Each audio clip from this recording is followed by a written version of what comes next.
Hello and welcome. My name is Alana Gordon. I'm a reporter for The World covering global health. This is a Facebook Live Q&A about the coronavirus pandemic, latest updates approaching the holidays. And with me is William Hanage, Associate Professor of Epidemiology at Harvard's T.H. Chan School of Public Health. William, thanks for joining us. It's my pleasure to be here. Lots of questions coming your way, but you can post yours for us on Facebook at Forum HSPH, or you can email them to the forum at hsph.harvard.edu. This Q&A is jointly presented by the Forum at Harvard's T.H. Chan School of Public Health and the World from PRX and GBH. We are doing this on Zoom through Facebook. To start, in the United States, more than 200,000 people have died of COVID-19. The number of new cases is growing by some 50,000 each day. It's a figure that's been rising for 4 weeks running and is up by more than a third since just a month ago. It's hard to believe. The fear is that this is just a preview of what the late fall and winter might hold. Cold weather sends people indoors. We could see much more dramatic rises in COVID cases with winter holidays coming. And that's also creating really difficult, heart-wrenching dilemmas for many families. Do you travel even to places and communities where there are lots of infections or to and from? So to begin, William, where do you see us now in this progression of the pandemic? And where do you see it headed? Well, you're right that there are increases happening at the moment. In fact, I think that 17 states reported record highs in cases just last night. However, it's worth noting where they are. The states which are currently seeing the most activity are mostly in the Midwest, and these are sparsely populated states. However, the numbers there do add up. So at the moment, this is what we're seeing. We're seeing continued pandemic activity at low levels among places which have experienced a reasonable amount of it already, and then more intense activity, especially in some of these small towns in the heartland. And that's what's happening right now. It's a bit early, I think, to be saying that we are seeing the start of what's going to happen in the fall, but we do anticipate there to be more, to be the shifting indoors to places where transmission is more likely to be felt in the end. And I think that we are seeing the impact of that in some European countries. So that provides us a little bit of a window into the future. So when you see these high numbers in cases being reported now, more so than the past, are you saying that most of that we're really seeing in some of these Midwestern states right now? Yes, at the moment it is. It's also worth noting that testing has got a lot better. So when we're watching these sort of epidemic curves increasing, we're seeing them in way more detail than we did back in the spring. So, the ratio of sort of cases to the actual amount of pandemic activity underlying it is now much more clearly defined. So we're getting much more clear insight into what happens with milder cases, for instance. And so are you seeing any sort of signs of, as people move indoors or as holidays come up, of what sorts of risks that poses and how we might see this play out? Yeah. So I think the one thing that is really helpful to think about is, we can think about preventing pandemic transmission, and in particular, preventing clusters of transmission. Because remember, this is a virus which tends to transmit in clusters. It tends to infect a number of people at one time. Japan, fairly early on, came up with this notion of the 3 Cs, which are 3 Cs which can be avoided if you want to avoid cluster formation. And those 3 Cs are closed spaces, close contact, and crowding. And it's fairly easy to see how those three could easily come all together when it comes to the holidays. So, poorly ventilated indoor spaces are a risk for transmission. We also know that a further risk for transmission is eating. We have a report from a few weeks ago from CDC indicating fairly clearly that people who had been eating indoors in a restaurant in the last few weeks were, that was associated with testing positive. So putting all this together, I'm afraid that you can see that the coming holidays are going to be, they have the potential to be a real serious problem in terms of facilitating transmission. And so I think that at the same time, there's also people are experiencing a fatigue with this going on for such a long period, and the holidays maybe seem like a time or just coming up to be able to be with loved ones. And at the same time, just in general, when it comes to the ways that public health has really been stressing from people like you about this kind of seize or about the mask wearing and things like that. How do you manage the fatigue of this continuing? And it seems like, is there a shift to kind of people being more willing to just live with the risks and live with this virus and what that means? Yeah, and I think that you are completely right. And I want to start by pointing out that, I understand the feeling of pandemic fatigue. I feel myself. I, was very good for months not touching my face, and I increasingly find myself touching my face. The thing is that I think what we needed early on was for people to be straight up about what this is. This is a pandemic. It's of the kind which has not really been seen in about 100 years. And so the response to it will need to be coordinated and sustained. Now, that doesn't mean that it has to be intense. Okay, one of the things which makes me and my colleagues really quite tired is when we hear people saying, "Oh, you're talking about lockdown till the vaccine." No, that's not true. That's just simply not true. You need very strong interventions if you lose control of the pandemic. That's the situation. So what you actually want to do is to maintain a bunch of interventions of the kind which you've described, like thinking about the 3 Cs, thinking about mask use, thinking about reducing risk in a way that you can sustain. This doesn't mean you have to stay in your home continuously. What it means is that you come up with ways in which you are able to avoid losing control, because losing control of the pandemic is the last thing anybody wants to happen, because it's that then leads to a threat to healthcare and the sort of surges that we saw in the Northeast in the spring and, over the summer in the Sun Belt. So that's what the first goal needs to be. The first goal needs to be avoiding surges. And I think that you can do that, provided you are prepared to put in milder interventions at an earlier stage of the epidemic curve. But we have to remember, this is the start of a winter, which is likely to be really very difficult. I think we can get through it, but I can't sugarcoat it. It's not going to be fun. So then how do you weigh those risks and think about that with the holidays approaching? That's a really, really, really good question.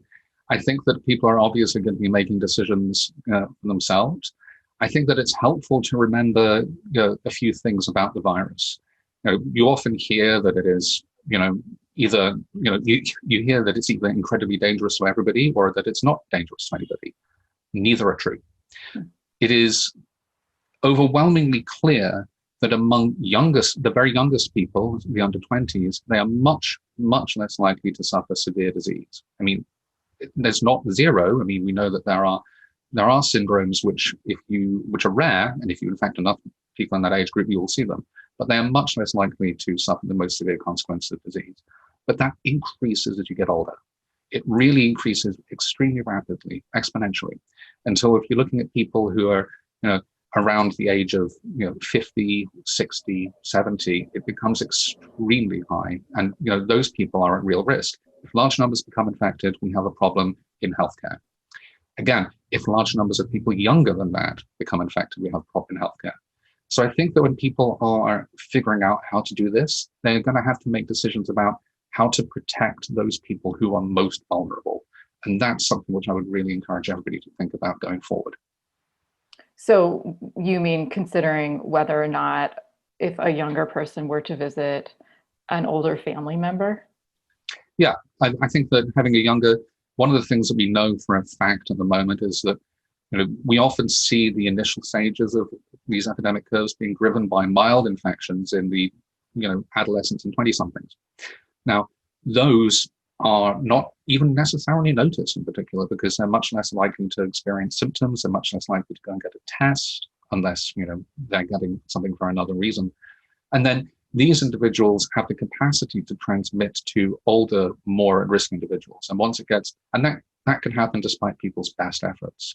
We know that, I can think of particular settings where people have worked really, really hard to avoid the virus getting into them, and they still get in there, nevertheless. And I'm not even talking about the White House. I'm talking about places which are like long-term care facilities. People work really hard, and yet still you have to be alert for the virus. This question comes from Maria.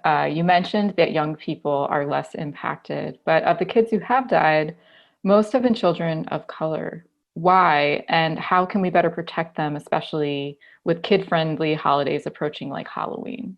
That's an incredibly good question, and also it's great also because it gets us into a discussion about Halloween.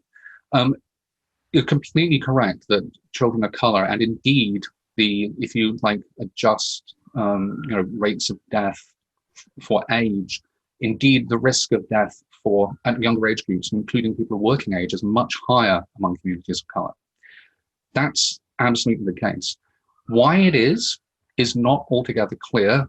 The fact is we have to recognize that the pandemic is happening against a background of systemic racism. And so we have a situation in which we're finding there's probably a far higher exposure to the virus among some communities.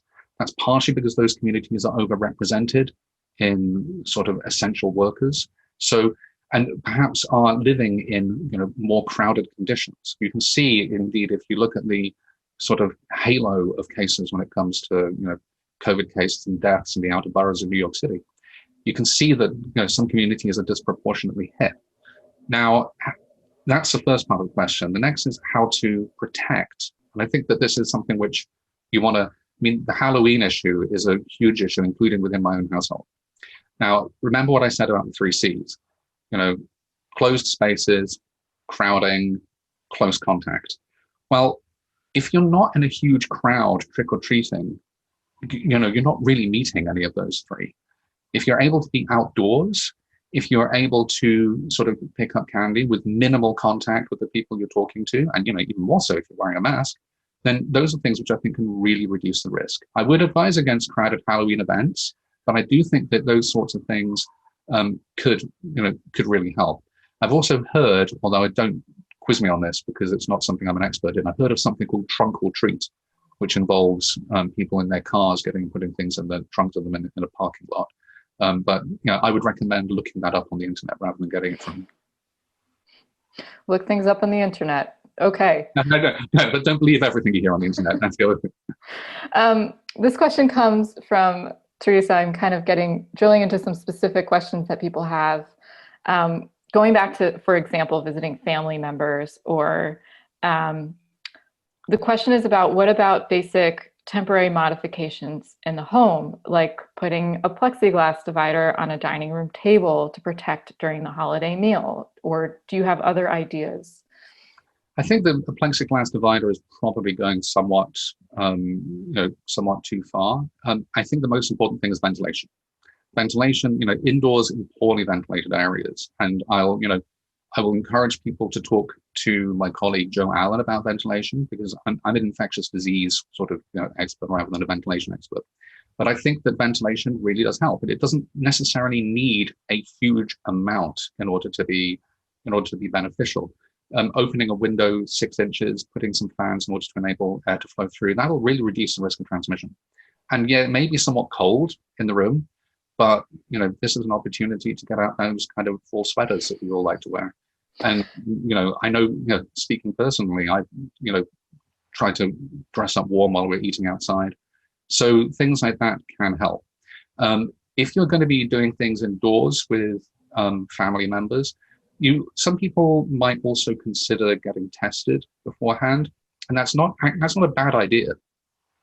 But I do think it shouldn't be something that you then test negative and you go, oh, that's fine, I don't need to wear a mask. No, that's not true. If you take the test and you then wear a mask, that's this kind of combined approach that, taking them together is much more effective than doing them sort of in isolation. I just want to follow up on that and then hear your final thought, because this question from Hal asks, if people quarantine for 14 days before seeing a family member and get tested for the virus in the last few days, that way they could be safer. Does that seem sound? Does that then also require the opening of the windows and everything else, or where does that fit? That would minimize the risk. I mean, essentially, there was my friend Ian McKay, who's an Australian virologist, recently put up a really neat idea for how Swiss cheese. The Swiss cheese, yeah. So you have the Swiss cheese, which you imagine like slices of cheese and the little holes in them. And each one of them is an intervention. It's either opening the windows, or it's getting tested, or it's wearing a mask, or quarantining. Quarantining for 14 days is particularly a strong one. But if you imagine the virus trying to get through, it might get through one, but it won't get through all of them. And that's a really, really, I think, helpful way of thinking about it. And it also is useful because we have a natural desire to let it be a silver bullet. And I'm afraid there isn't a silver bullet. There isn't. But that doesn't mean we are without ammunition. And it means that the stuff that we do have, if we use it all together, can be beneficial. But we have to remember that it's not just one thing. So what do you do about teens coming back from college? This question comes from Lester, even if they're screened at school before flying home. That's interesting. It depends on the college, I would say, to a large extent.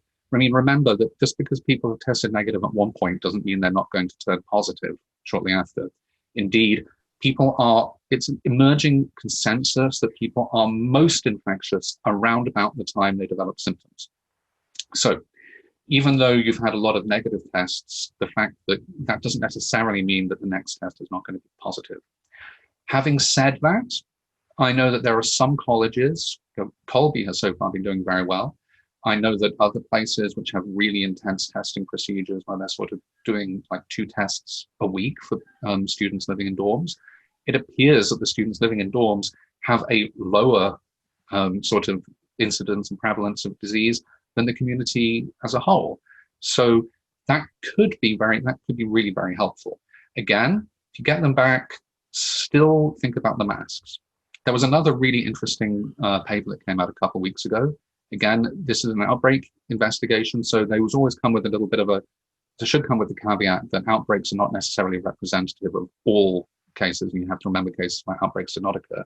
But it was very interesting. It was a multi-day gathering with multiple family members, multiple households gathering together, and all but 2 of the people who were sharing the space indoors became infected.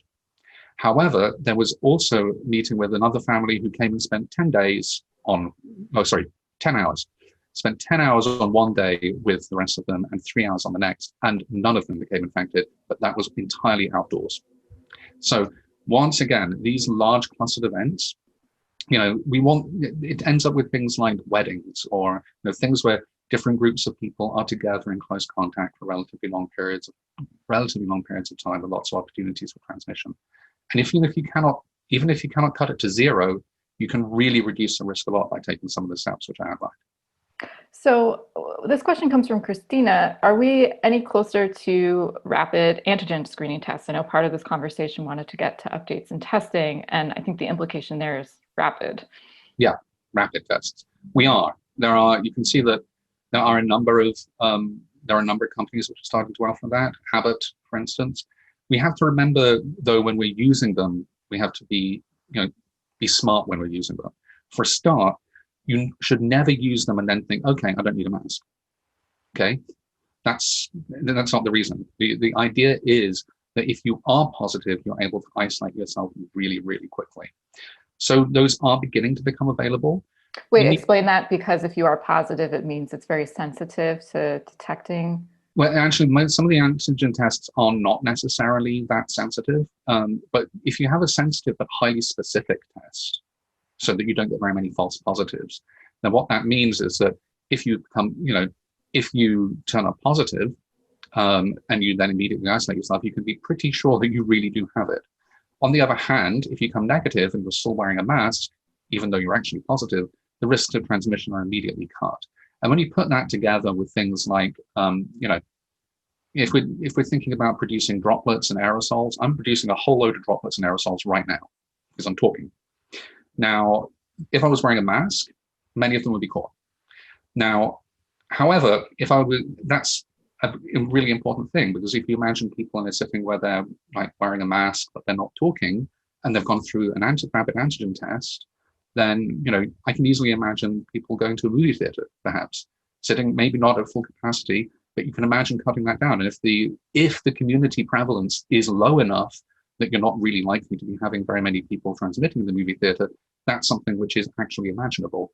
But one of the key things is keeping that community prevalence down. This question comes from Melissa, and it's a question that I think has been more top of mind because of some recent news, but how long after recovery from COVID-19 are you immune to reinfection? That's a very good question. At the moment, it's not clear. There are definitely some cases of reinfection. We have investigated them. How significant they are, how often they happen, and whether or not the people who have them are going to suffer more mild disease or more serious disease, or how much they are likely to transmit, because you might be infected again but be less infectious. Those are all currently unknowns. What we do know is that if you look at the antibody titers, we have different types of antibodies, IgG, IgM, etc. You can see them waning over time, but that doesn't necessarily mean that we are not immune, because we have memory, and we have immune memory. And so if the body encounters a coronavirus again, it may be able to mount, we would hope it would be able to mount a very strong immune response.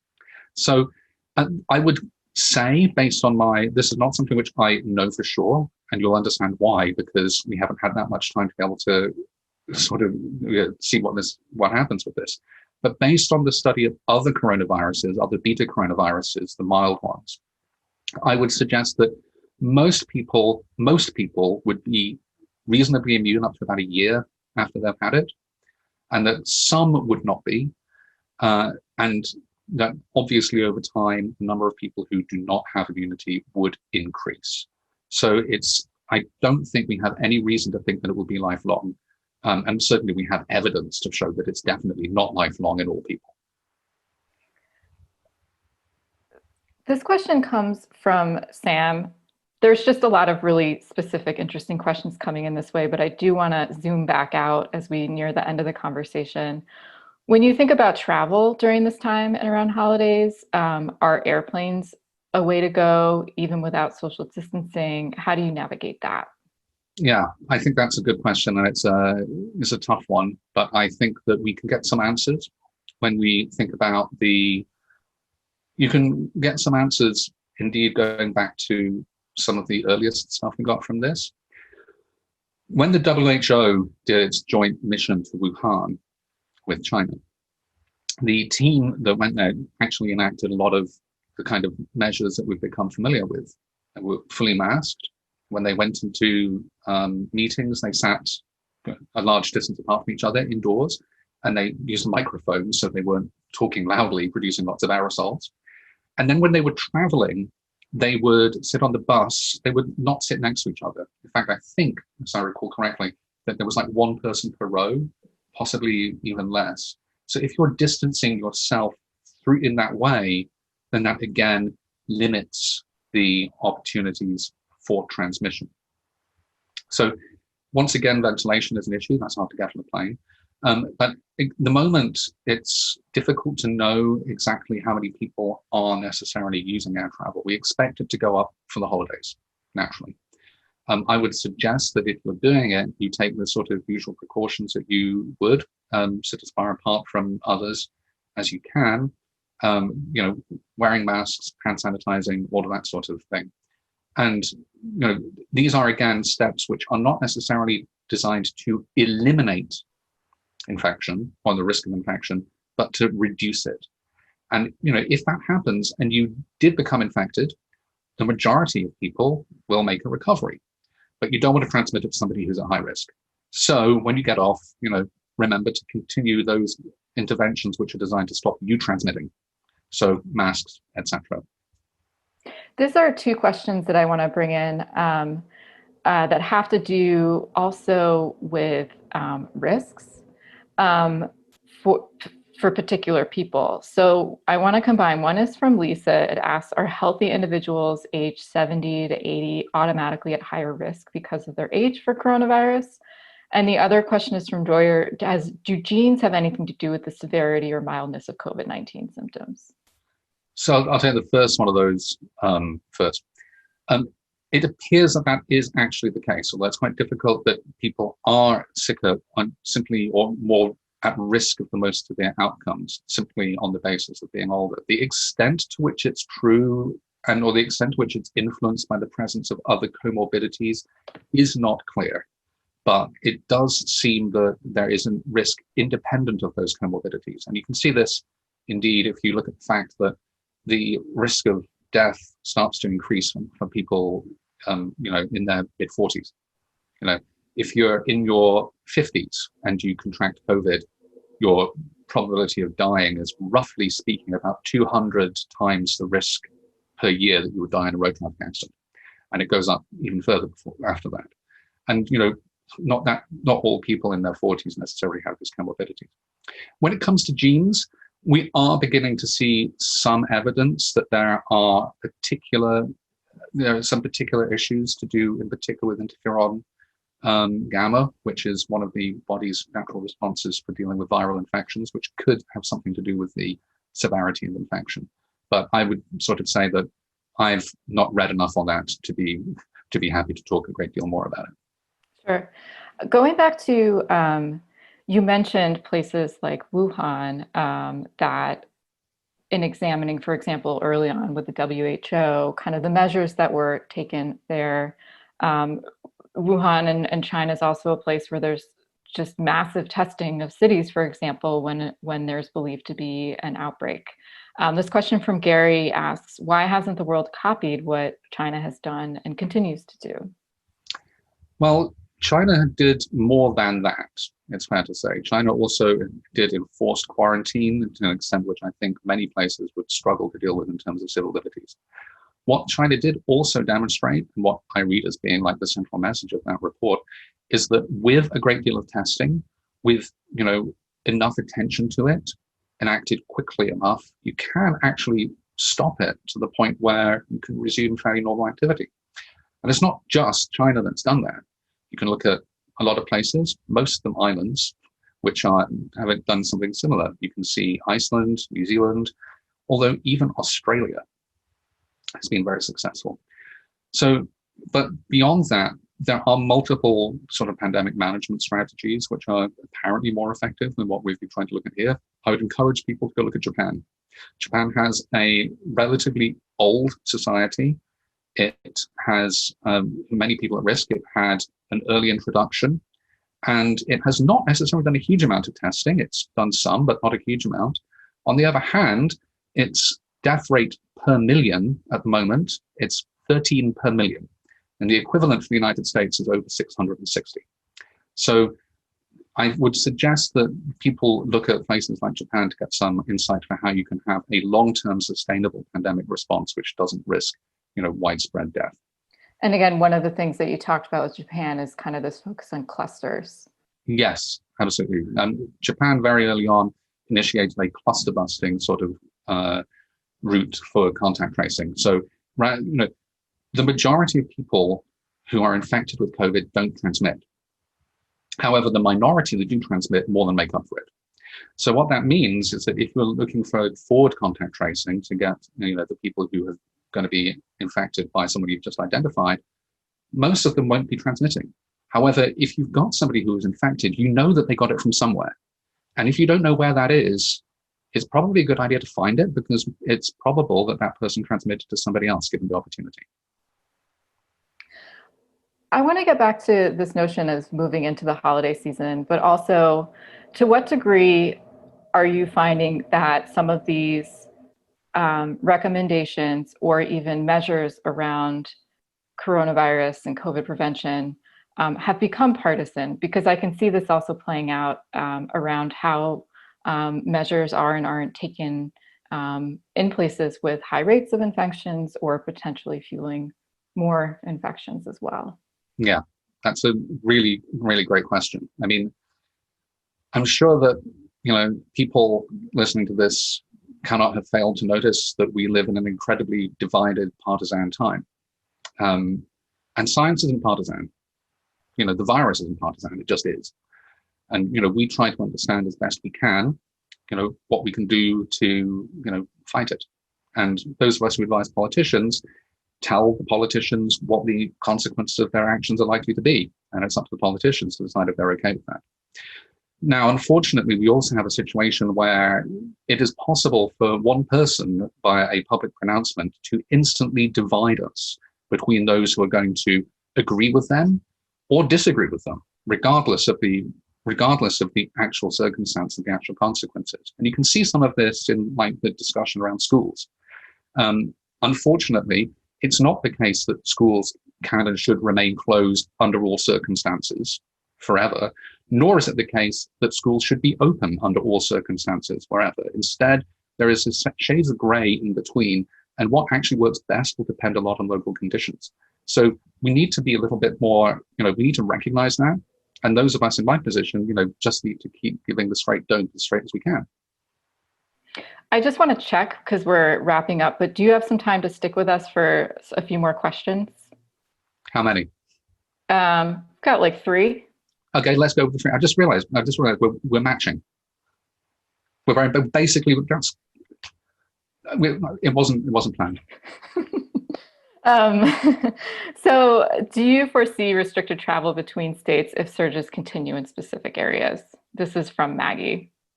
If surges continue, I think that would be quite likely. The crucial thing about travel in a pandemic is that if you're traveling between places which basically have the same prevalence and you're equally likely to get infected in either, then it's really, no big deal. But if you're traveling from somewhere with very high prevalence and you might introduce it somewhere with very low prevalence, think again of those small towns in the heartland, then that's something that you should be concerned about. And vice versa, if you're traveling somewhere with low to somewhere with high, then you're running the risk of becoming infected. I know of clusters of infections here in Massachusetts that were kicked off by people who are returning from Florida in the summer, for instance. But if those things continue and you get big differences in terms of prevalence between different regions, yeah, I would not be at all surprised to see travel restrictions. What about recommendations? This is from Jill about non-emergency healthcare if your community is experiencing a surge. Should those things be delayed? If you're experiencing a surge, yes. That's one of the reasons why we want to avoid a surge. We often talk about protecting healthcare, and people seem to think about healthcare collapsing as being a hospital, like, just crumbling and falling to the ground. That's not what we mean. What we mean is those other parts of healthcare which are really important, like, cancer screenings, chronic disease checkups. Those we want to be able to continue as well. But if you have a situation where the risk of people coming in there is like you're going to be potentially exposing those individuals, and you have a situation where, and as this was the case in the spring in some places, where you reach a situation where every single ICU bed in your hospital network is occupied by a COVID patient, that's something that's something which is going to get in the way of those as well. And it's all about keeping it under control. What we don't want to see is uncontrolled transmission, because the consequences of that for healthcare are really severe, even before it gets to the worst. Outside of uncontrolled transmission and the consequences for healthcare, there has been some conversations entering some policy discussions around the globe of what happens if it's beyond control in communities, and might there be a benefit to those infections reaching a level of exposure? As an epidemiologist, what do you see as being beneficial or problematic about that? I think it's truly incredibly problematic. I mean, some people, and very, very few, I should add, have taken to suggesting that it is possible to just encourage infections, encourage losing control of infections in such a way that those who are relatively at low risk become infected very rapidly, and they build up levels of immunity. There are multiple problems with this. The first is that it relies upon the fiction that you're able to completely protect those older at-risk networks. I mean, the metaphor that I use is it's akin to a wildfire sweeping down a valley, and you decide to take all of your antiques and put them in a house and just encourage the wildfire outside in the valley so it burns quickly through, and then you can come out, and that you're just going to stand inside with a bucket of water, splashing it onto any sparks that manage to get in. It's not sustainable. It also has to be noted that the risks of serious infection in younger people, while much lower, are not nil. And we are just beginning to learn about the long-term consequences of this. I think that even if only a relatively small fraction of those hospitalized develop long-term chronic conditions, that's going to be a burden on the healthcare system for a long time to come. And doing this at a point when we are hopefully, I don't think that I will not tell you, nobody can tell you exactly when a vaccine will be available. And anybody who says they can is lying. But hopefully we can be looking at some point next year when we would be able to have some kind of measure of protection in a controlled fashion and not in an uncontrolled fashion. This question is from, I'm just squeezing in a few more questions. I hope that's okay. From Amy, how can people stay safe when they're standing in long lines to vote? Great question, Amy. If you're standing in long lines to vote, you should hopefully, for a large part of that, be outside. And transmission outside is vastly, vastly lower than the risk of transmission inside. So a large part of that should be the outside, wrap up warm. If you are then going in to vote, remember, even if you're indoors, if it's in a well-ventilated space and mask use is present, then that's something that you're still controlling. And if you're voting quickly, people, the official CDC definition of close contact is within 6 feet for 15 minutes. Few people spend 15 minutes in the voting booth. So what you can do is, if you are able to go in there, cast your ballot, leave, apply hand sanitizer, the risks of transmission will be very low. And again, remember that the risks of transmission, even if younger people become infected, then the majority make a full recovery. The concern is that the minority is still a large enough number for us to worry about. So I hope I'm really hoping that we're going to be able to see as much participation in person in the election as possible. Finally, I just want to wrap up with we started with where you see the pandemic right now.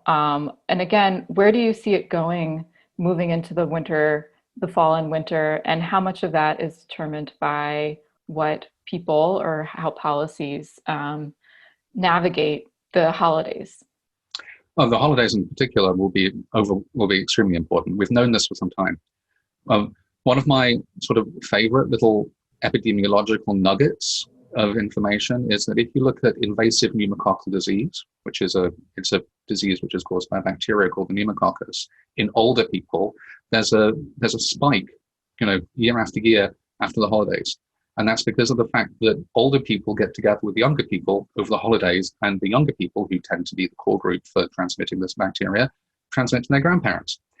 So that's just something we've known about for decades. If you look at that in the context of a pandemic virus, it's a real matter for concern.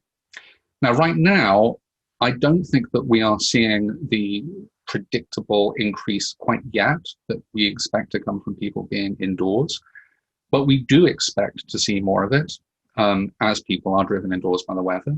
The South may have a relatively good time because of the fact that it'll be easier for people to gather outdoors, in fact, easier than it was during the heat of the summer. So we do expect to see that, and we do expect to see increases associated with the holidays. If you look at there were increases following Memorial Day. If you look at New York City recently, there's a strong argument to be made that the high holy days were followed by an increase in transmission, but caused by people getting together. Such as around New York, you mean? Yes, yeah, in some of the outer boroughs of New York. So these things are really predictable. We know that it's going to happen. But we do have a situation where it's kind of like choose your own pandemic. What you do has a major impact, you personally, and what what policymakers do as well. There are things that can be done that will slow the spread. There are things that can be done which are sustainable. I honestly would say that I know that some people object very strongly to wearing masks. I'll be frank, I can't understand why you would wish to object so strongly to something if you're able to protect other people from your own infection that you may or may not have. I just don't understand it. However, all of these things taken together can do something to help the pandemic. And we have got a long winter ahead of us. I'm not going to tell you that it's going to be fun, but I do think that there's light amidst the darkness. We have testing in such a way that the situational awareness is really much better than it was in the spring. So we're going to be so much better prepared in order to be able to take action if we need to. So, I have hope, but I do think that it's going to take, it does take real leadership to bring people along with you. Well, I think that's a good place to wrap up. William Hanich, thank you for fielding my questions and everyone else's here, and for joining us for this conversation. Thanks, Alana. Always a pleasure.